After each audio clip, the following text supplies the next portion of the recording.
passing the baton to you. Thank you so much, Anne, for your kind introduction. And I warmly thank the Society for the Study of Evolution for this great honor. I'll share my slides here. Let's see, I need to do this first.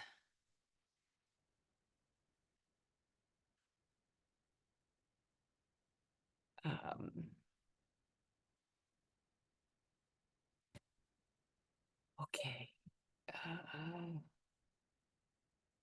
Sorry, taking too much time here. There we are.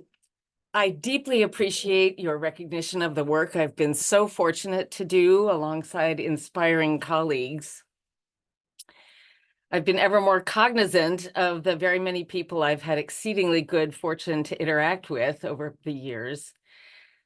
I was a bit tempted to devote the whole talk to enumerating them, but even in my 45 minutes, I couldn't even list them all and certainly not explain their profound influences on me. For now, I want to convey my gratitude to SSE for the scholarly community it has been for me from my earliest days at the meeting in 1982.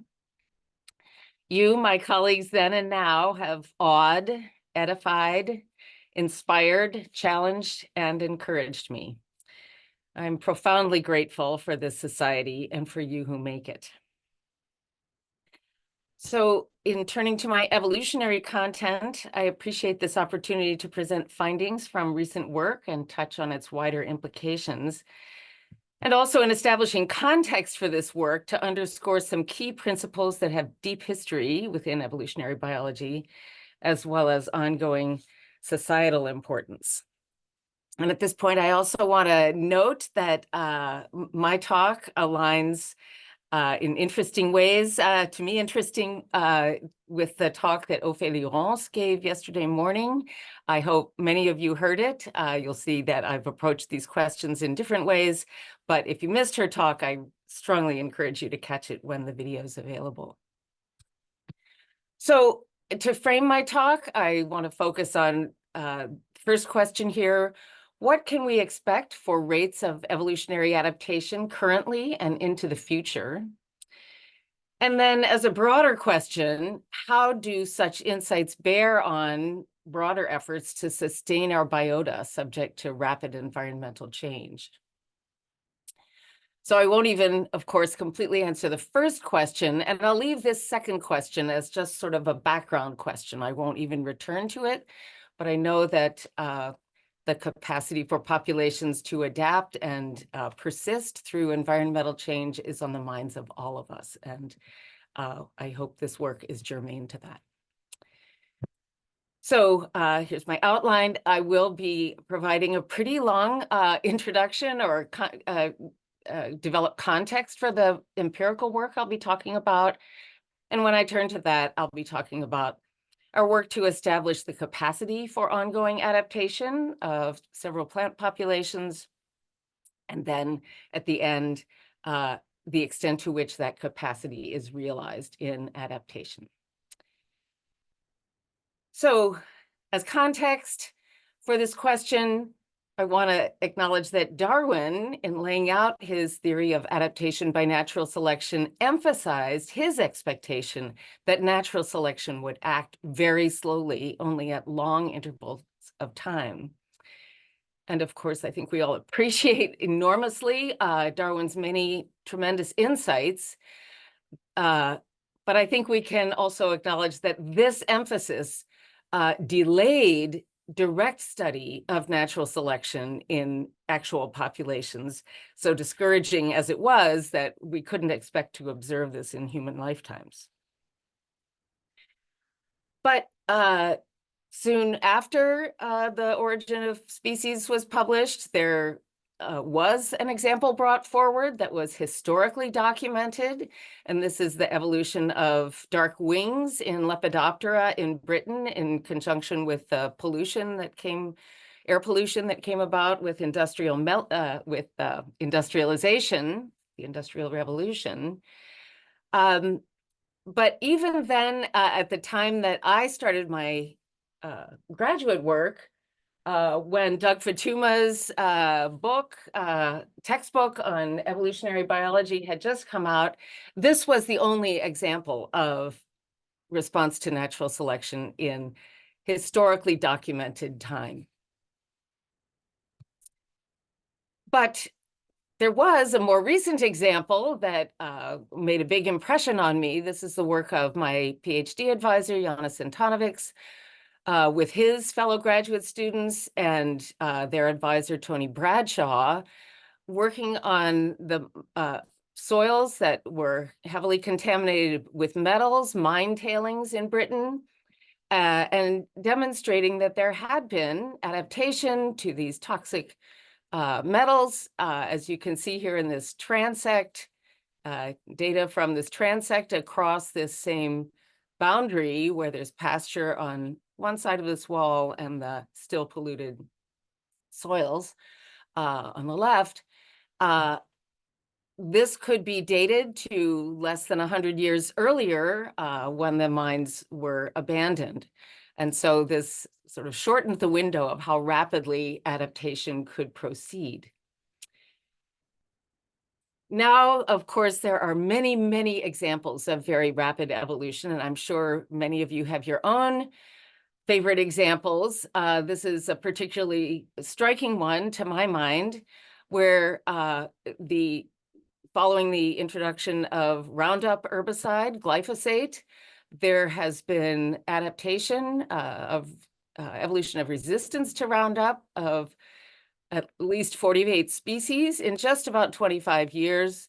I hope you can see the rows of corn seedlings coming up in this field, but here in these rows, there are still rows of corn seedlings here, but they're completely overcome by the weeds, the abutilon growing up there. So we know that rapid evolution can proceed. So we shouldn't dismiss that there can be rapid adaptation in response to ongoing environmental change. Even so, we also understand that we can't expect rapid evolution to proceed at a pace that aligns with the pace of climate change and the many other changes in environment. And I know you're well aware of many of those reasons, and Ophélie talked about some yesterday. I consider these two papers as touchstones in my development of my thinking. Both Antanovics and Tony Bradshaw sort of confronted the questions of the limits of response to natural selection in wild populations. So in that paper of Antanovics, he pointed out that these are empirical questions and really deserve and demand empirical study. And this was a really inspiring point he made in the paper. Adaptation is a dynamic process, operationally definable. Also at about the same time, Richard Lewontin posed a related question: how much genetic variation is there that can be the basis of adaptive evolution? A really important question. 50 years ago, he articulated it in his book, and I would say that we have little more understanding of an answer to this question than we did then. And these are key points that have motivated my work over the last decades. So again, harking back to Darwin, of course, Lewontin's question refers back to Darwin's noting that for adaptation by natural selection to proceed, here's the full syllogism, but he emphasized the variation in populations, variation among individuals in populations, and that is to some extent heritable. He also stressed his view, his conjecture that on the importance of subtle variation, individual differences, he referred to them, as opposed to dramatic differences in traits between individuals. Following the publication of The Origins of Species, there followed about 60 years of really virulent contention among scientists about the nature of heritable variation underlying continuous traits, and also as the basis for evolutionary adaptation. And this is such an interesting period early in evolution, and I really commend to your attention the book by Will Provine that came from his dissertation in history of science on this subject. Despite the dry title, it's really a fascinating analysis of that time. But there's soon, in 1900, once Mendel's studies demonstrating the discreteness of genetic transmission, once those were sort of rediscovered and promulgated more widely, then further experiments demonstrated two key points I really want to emphasize here. One is that an individual's genotype does not rigidly determine its phenotype, that trait values are influenced by environmental conditions. And in other experiments by different people, when multiple genetic loci influence a trait, then the range of possible trait values can greatly exceed the range of values currently observed in the population. And also that many different genotypes can have the same trait value. So there's this fundamental indeterminacy between genotype and phenotype that these very early experiments, early in the 20th century, made clear when we're talking about quantitative traits. But in 1918, R.A. Fisher developed a rigorous theory of quantitative genetics, in which he then drew on this empirical work to show that continuous variation in traits results from segregation at many genetic loci. And further, he could account for trait similarity between related individuals due to their sharing of genes, regardless of whatever relationship they have to each other. And also in this massive paper, he defined the quantity that we call the additive genetic variance of a population, symbolized here, as you see. And this is a rigorously defined theoretical term, complicated, but for our purposes, heuristically, this is the variance of a trait that is attributable to trait affecting allelic differences at loci throughout the genome. And this is the primary genetic basis of kin resemblance and also of response to selection. So he also, in this very paper, provided the basic logic for estimating the additive variance. And here it is in a nutshell, again, complicated, but this is the core. Sharing of alleles between relatives confers trait resemblance to a degree that depends on the additive genetic variance. So to estimate the magnitude of the additive genetic variance for a population, we simply invert this idea. The trait covariance between kin directly estimates their resemblance for a trait, whether it's height or whatever it is. And then this, along with the measure of the relationship between pairs of individuals measured, yields an estimate of additive genetic variance for a trait. That's hand wavy, but I hope that for those of you unfamiliar with quantitative genetics, I hope that gives you the idea. So this generalizes for any relationship and for arbitrary pedigrees. So it's a very impressive accomplishment early in Fisher's life and has been really very valuable. But it's really important to recognize that the approach is vulnerable to very seriously erroneous inference. And so to make that clear, for any given relationship, large additive genetic variance implies strong resemblance between relatives. But Strong resemblance need not be due to large additive genetic variance. But we use the resemblance to infer the additive genetic variance. So I hope you can see that there can be a problem there. And here it is. So this is valid only if the trait similarity between relatives is exclusively due to the genes that they share. And in particular, environments affecting traits must be independent of the genetic effects conferring kin resemblance. So here you can see in this cartoon of a human pedigree, besides genomes being transmitted in families, I hope you can see my cursor, this pair of individuals, each with their DNA, transmit DNA to their offspring, and consequently, to some extent, their offspring also share genes with each other, but they can transmit various other things as well, non-genetically, their wealth, their behaviors, their habits, and so on.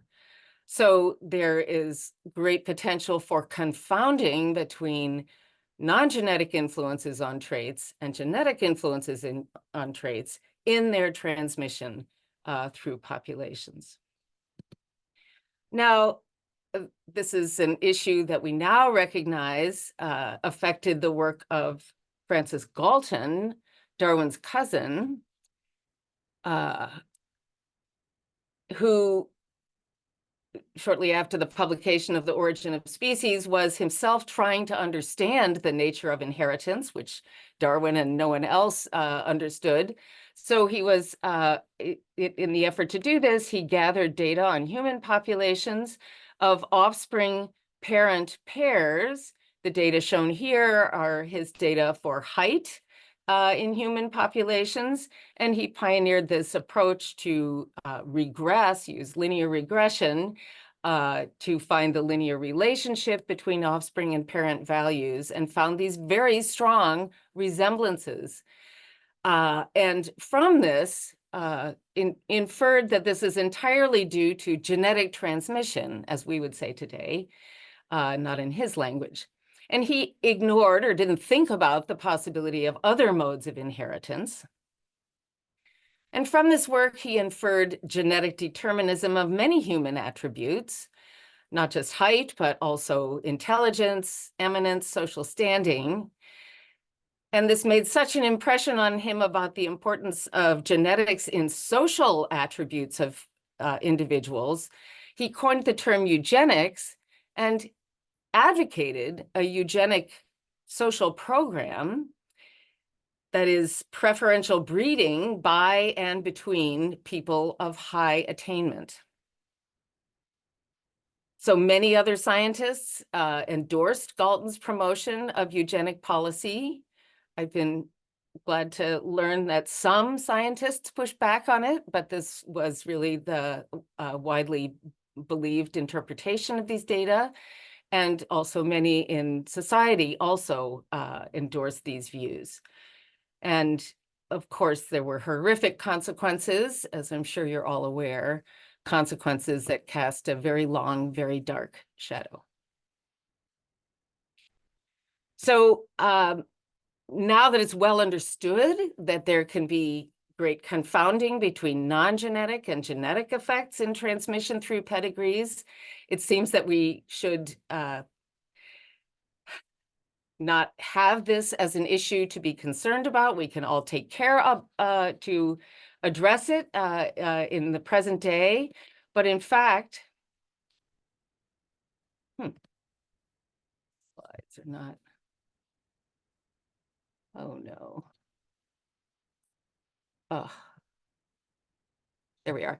But in fact, as recently as just a year ago, a paper appeared in which the author inferred exceedingly high heritabilities, around 90% of the variation in traits of social standing could be attributed to additive genetic variance. And this was based on 300 years of records of social attributes on pedigrees in English populations. Now, the very hard work of John Benning and Jed Carlson, going back to reanalyze this data, this work has shown that there's extreme confounding in these data sets. So in the insert here, you can see that occupational status of an individual is very strongly correlated with the paternal wealth, the father's wealth.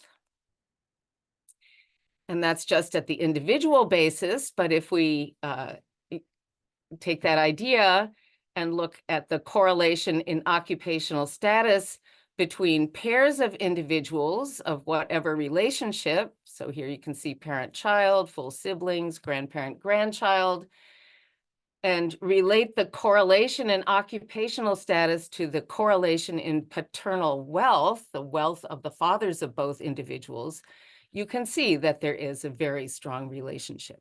But this does not demonstrate genetic effects, given the confounding that we see here.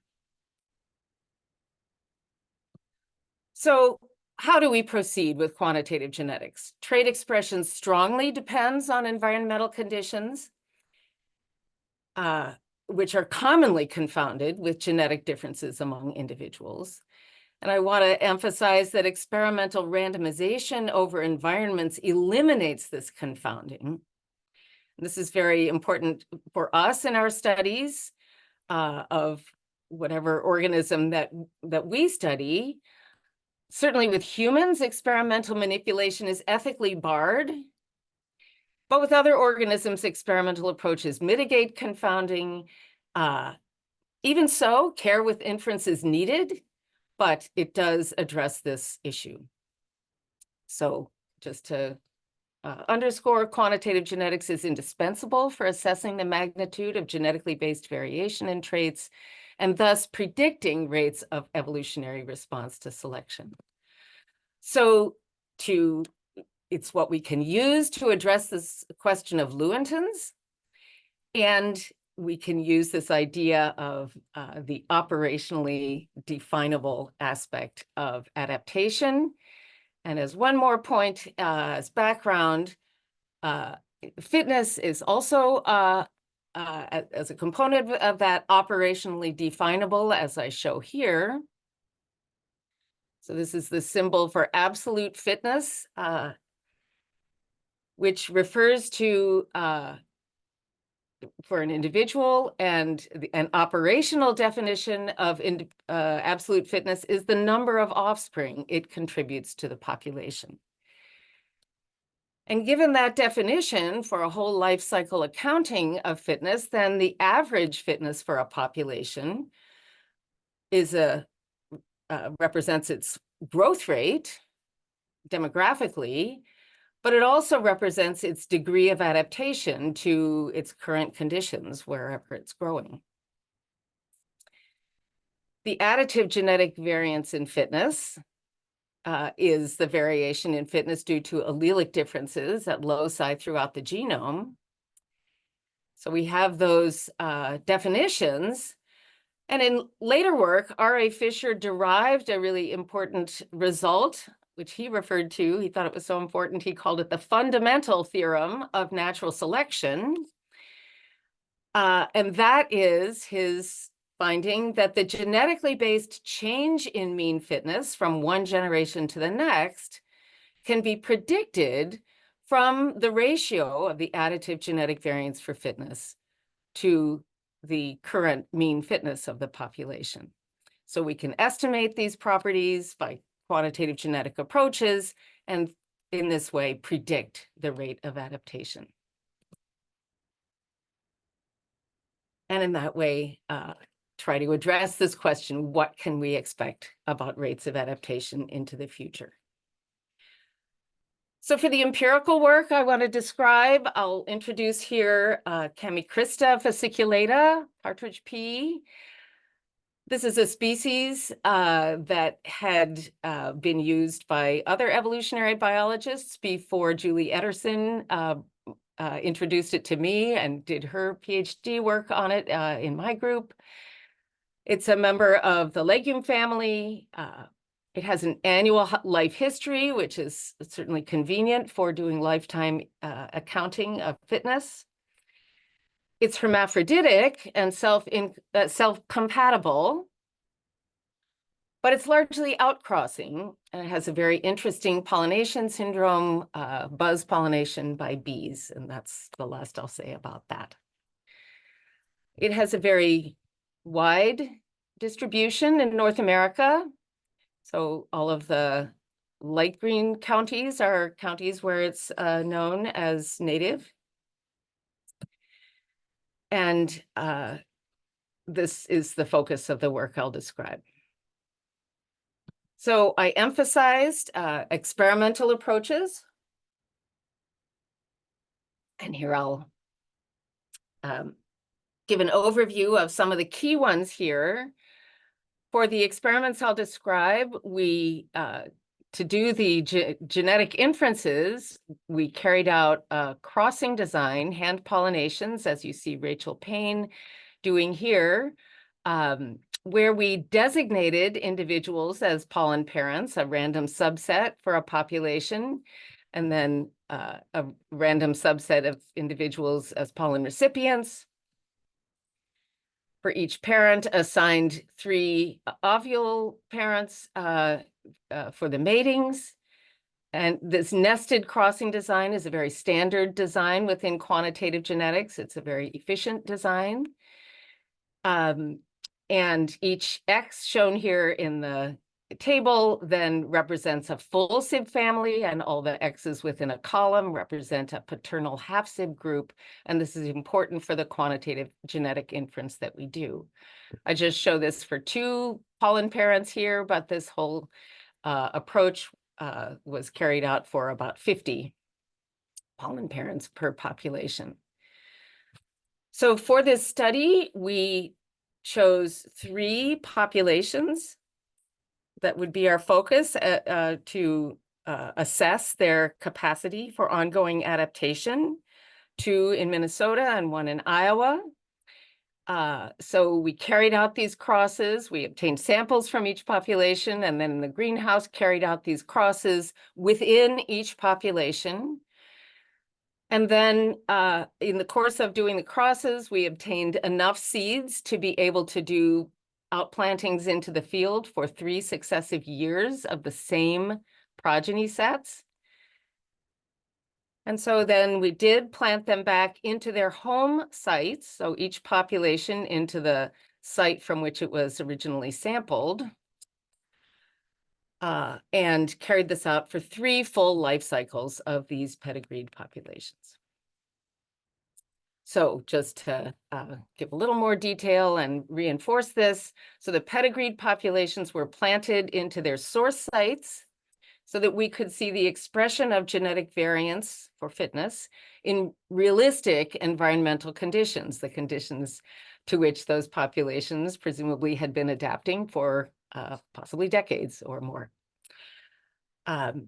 So there's, in this design, there's genetic replication at multiple scales, spatial within the sites, within years, and also across years, as well as the temporal replication from year to year of whatever environmental variation just happens to be occurring out in the field. And again, individuals representing all of those full SIB families we produced were planted in each year. And we randomized all the individuals over the intra-site environmental variation. And so all of those points refer to the seeds that we obtained from those crosses in the greenhouse.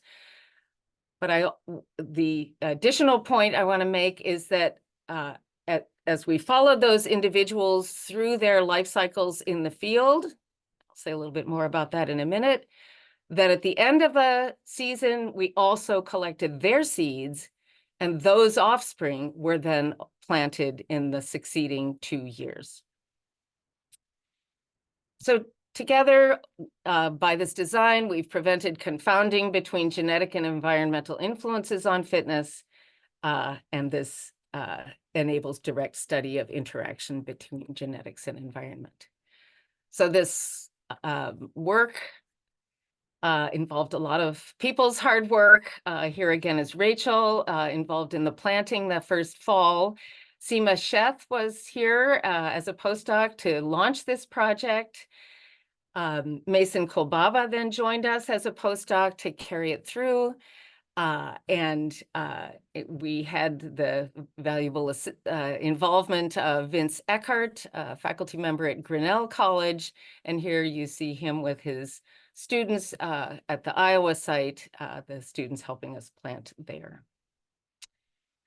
So one last challenge in this work is that the phenotypic distribution of fitness seriously violates usual statistical assumptions. There's no sort of standard statistical software that is, or approach that is appropriate for analyzing an awkward distribution such as this. The reason the distribution is as awkward as it is that fitness, the number of offspring an individual leaves to the next generation, has multiple components, and each component is dependent on the expression of an earlier component. Of course, it's only individuals that survive that eventually produce seeds. And each of those components of fitness has its own natural probability distribution. And collectively, these attributes result in a compound distribution for lifetime fitness. So I was really fortunate about 20 years ago to establish a collaboration with Charlie Geyer from the School of Statistics here at the University of Minnesota to help address this question.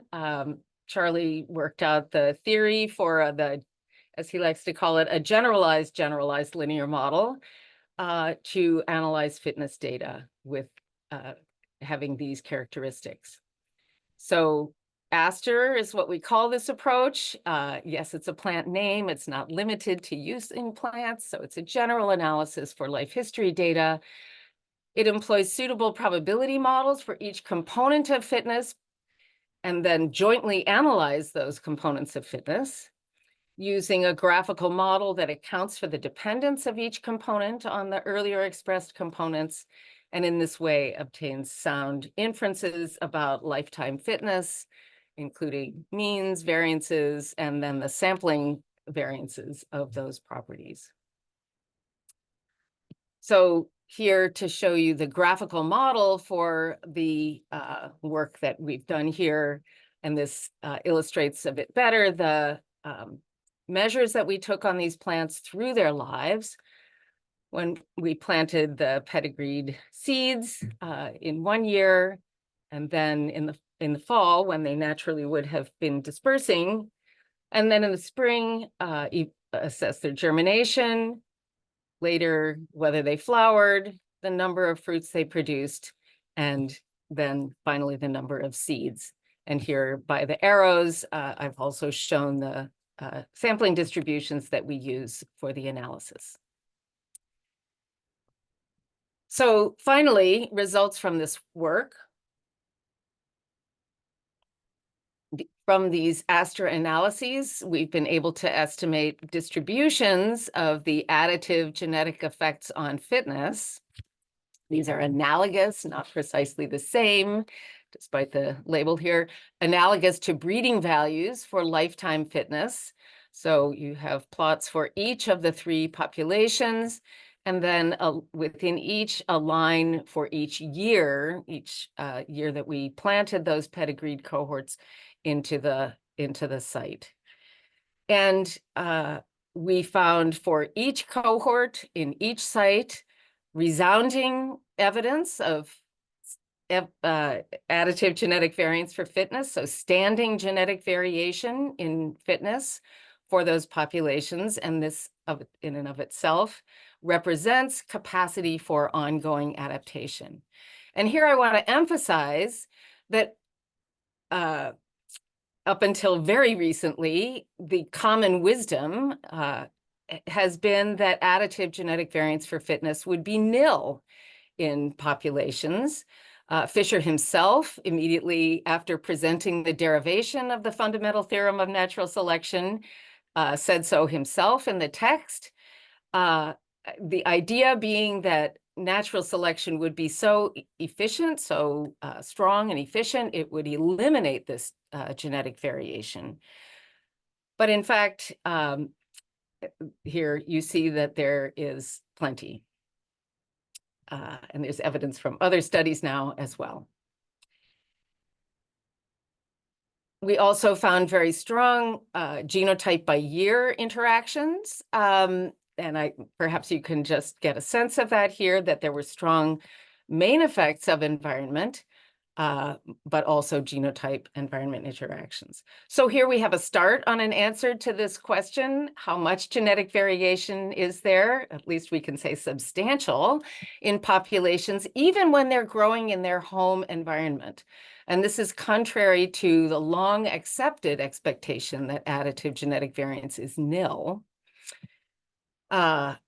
And this does imply capacity for ongoing adaptation. So here, this just illustrates that these are the mean fitnesses, lifetime fitnesses for each population and its home site in each of the 3 years. These symbols are the mean fitnesses expressed. And you can see that they are, in most cases, close to replacement. So mean fitness of 1 would be the population is replacing itself. In some cases, it's less, sometimes much more. This also shows our predictions based on Fisher's fundamental theorem of the change in mean fitness into the next generation. I also want to emphasize here again the strength of the genotype by environment interaction. So here in each row, I have panels representing each population. So the rows are the different populations. The columns are different pairs of years. And let's just focus on one of these. For the gray cloud population growing in 2015 and 2016, each point represents the breeding value for a particular sire family in each of the 2 years. If there were no genotype environment interaction, if genotypes performed similarly in each of successive years, we would expect these points to line up along a 1-to-1 line, x equals y. But instead, you see that there's quite a lot of scatter, and some families that produced many offspring in 1 year produced very few in the 2nd year. There are some cases, certainly, of high performance in each of the 2 years, also some of low performance in each of the 2 years, but a great deal of genotype environment interaction here. So there's profound contingency of genetic effects on environmental conditions. That's true that in the sense that there are overall effects of environment, that the average fitness of the genetic replicates of populations differed significantly among years, but also that there's very strong interaction between genotype and environment. So there are differences in fitness among genetic families relative to each other. So I do want to acknowledge that there are many, many examples of dramatic environmental dependence of genetic effects on genetic effects. But what I want to emphasize here is that these were populations planted into their home sites, and we did not manipulate the environments at all. This was just based on year-to-year variation. And also want to emphasize a point that is pretty obvious, but I think we may often lose sight of, and that is that evolutionary adaptation proceeds generationally. and in the wild, under the vagaries of environmental conditions, can indeed be highly dynamic. So with that, I want to turn to our assessment of the realization of the capacity for adaptation. In Fisher's derivation of the fundamental theorem of natural selection, it's an idealized theory. It's not surprising that he did not and really could not take into account vagaries of environment in the theory. But here we're engaging with that directly. And in this slide, we're now showing the mean just for the one, sorry, I'll go back, just for this one case, just to illustrate the point, the lifetime fitness, the average for the parental pedigreed generation, and also for the offspring that were grown then in the next year, contemporaneously with the second replicate of the pedigreed population. So here you can see that the change in mean fitness is in a declining direction, but now we can partition this change in mean fitness into a component that's attributable to the fundamental theorem, the genetically based change due to additive genetic effects. So if only additive genetic effects were involved in the change in mean fitness, this is the result. This is the change in the representation of those sire family groups by the end of the parental generation, according to differential survival and reproduction within that generation.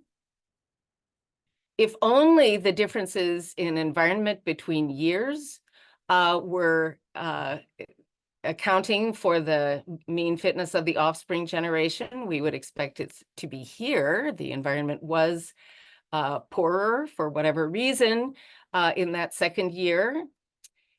But in fact, this is the mean fitness of the offspring in that second year. And so we can see there's really quite a sizable remainder, and that's certainly a grab bag of effects that are accounting for that. But among them would be the genotype environment interactions that are not taken into account in the theory. And it also seems likely that there could be assortative mating that is contributing to this. An issue that Ophélie mentioned in her talk. So I do want to emphasize that though the mean fitness of the population is less in the offspring generation than in the parental generation, the genetic effects did rescue it from a mean fitness that would have fallen below 1, as we see here, to have a mean fitness greater than that. So these are very new results to be able to partition this response to selection in the parental generation, and we're in the process of carrying them out for the other data sets, but I leave you with this as a result from this work. So to summarize, we have found substantial additive genetic variance that supports ongoing adaptation in wild plant populations, these that we've studied. Also Echinacea angustifolia, a long-lived perennial species that we've studied in similar ways, where we've also detected VA for fitness. Even so, I do want to emphasize it remains unclear whether this suffices to support long-term persistence of populations. And this demands yet much more study, I would say. I want to underscore that the adaptive process is highly dynamic due to inherent variability of environment, along with interaction between genotype and environment. And underscore the importance, when at all possible, of experimental replication and randomization of genotypes over relevant environments to make assessment of genetic effects most informative for predicting ongoing adaptation. And then returning to an aspect of the talk earlier on, inferences about genetic basis of trait variation from observational approaches, especially for humans, is likely to be biased and maybe severely so. And this can and has caused individual and societal harm. And this work demands ongoing critique from evolutionary biologists who are especially well equipped to articulate it. I have many people who've worked on this particular project and other projects that have related to this work that I haven't been able to talk about. And so many thanks to all of them, and to longstanding support from the National Science Foundation and our other recent funding from state of Minnesota. And with that, I want to thank you all for your attention, and I'd welcome your questions and comments. Thank you so much, Ruth. Thank you so much for this very inspiring talk, which shows, I think, the breadth of your work, but also the many perspectives that this work opens. And we already have hands raised. So as you've seen in the slide that were presented before Ruth's talk, there are several ways that you can ask questions. You can raise the hand like Ophélie is doing right now, and Brendan, or you can also write your questions in the Q&A box somewhere in the bottom. And you can, if you can't find the Q&A, you can also write the questions in the chat, although that it's preferable to do it in the Q&A. So Ophélie. Yes, thank you, Ruth. And thank you for a very interesting talk. I had a question about whether actually the multivariance for fitness is really a good measure of the potential for adaptation. Because as you showed in your experiment, there are other terms that will affect the change in fitness. And my question for you is, do you believe that those terms that seems to be actually much larger than what would you, well, in magnitude that what you predict from the fundamental theorem of natural selection are large, especially because you are measuring the population in their source site. And if you had transplanted those populations in a new environment, would the additive variance for fitness be a better predictor of change in mean fitness in those environments? Because it's something we see in models, but I'm not sure somebody has tested it with an experiment. Oh, thank you, Ophélie, for that question. There are a number of components there. First, as I said, we've just gotten the results for that one pair of years, and I'm very eager to see what we learn from the other 6 cases that we have from this experiment. But I think, just to acknowledge, I think the environmental influences on fitness will always be enormous in affecting the rate of adaptation, and that's just not accounted for in the fundamental theorem. So I think ongoing work, I think it's a useful touchstone, a useful guide as thinking about it, and an approach to doing the work. But when we do the work, to take the environment seriously is really important, and to assess, to make the comparison between the prediction that we get from the theorem with what is realized given the environmental variation. I do want to make a shout out to my students. Anna Peschel has done what you described, transplanted her pedigreed populations across a gradient of precipitation and temperature. Naomi Rushing has also done work of, well, anyway, there is other work ongoing. I hope much more work of the kind that you described will be done. Thank you. Brendan? Thank you. Sorry, Yes. thank you for the really interesting and enjoyable talk there. I have a question about the effects of adaptation for competitiveness in these populations. And as you go from generation 1 to generation 2, presumably one of the traits that would generally be selected for is increased competitive ability in generation 2, which then might decrease your fitness in generation 2.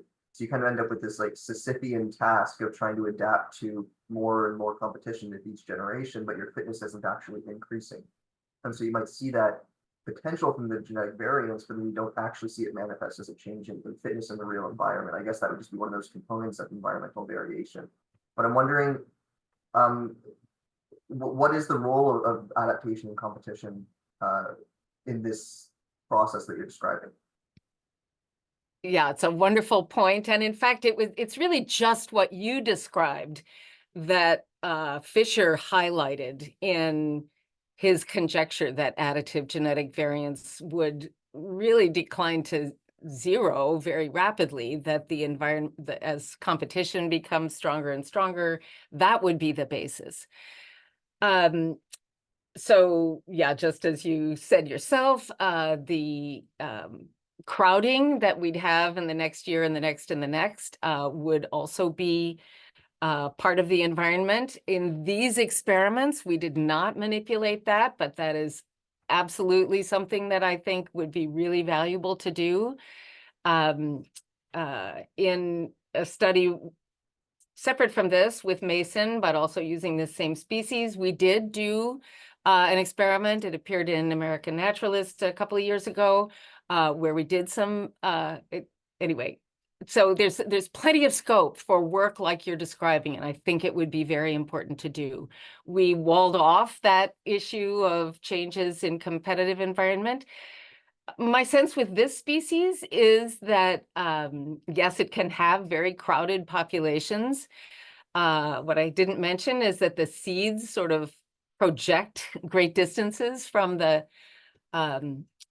capsules when they mature. So how that all would play out is really quite unclear to me, but definitely worthy of study. So I'm going to allow myself a question since I see that there's no question on the Q&A, I think, but I encourage you, we may have time for one or two other questions after mine. So I agree with Ophélie that maybe there are other good estimates of potential for adaptation, but I think the additive genetic variance in relative fitness is one of the most important evolutionary parameter for a population, right? And so I was wondering how you explain that there doesn't seem to be any consensus as yet about whether the additive genetic variance in fitness should be 0 or not. Like your results were very clear, but there are still papers out there being published regularly showing no additive genetic variance in fitness and interpreting this as in line with theoretical predictions. So I'm wondering, are we lacking a consensual theoretical model, or is it because of the challenge of analyzing a non-Gaussian trait? What's the deal that makes these conclusions so heterogeneous across studies? Oh, thank you. And well, I guess I don't have a definitive answer, and I think it would be really valuable to have a review of all of those and compare the methods that have come out with the different outcomes. I do think the ability to randomize over environments is very important here, and also indeed to be able to analyze a trait that is so far from Gaussian in a sound, statistically methodological way. So I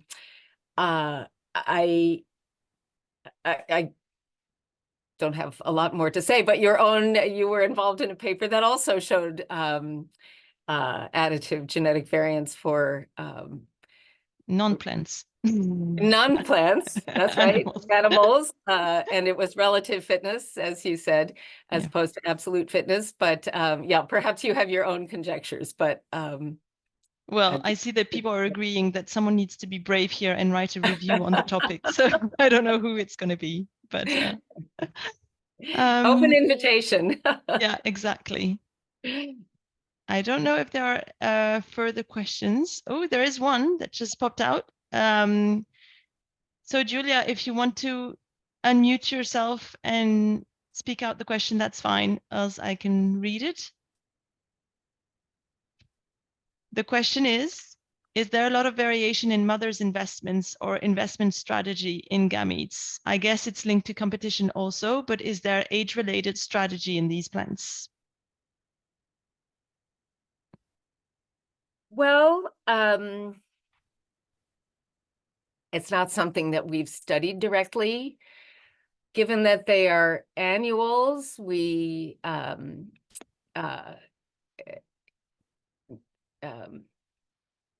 yeah, there isn't a great variation in age of seed production, though of course there is some early and later produced seeds. The plants can, yeah, I guess I don't have a good answer to your question here.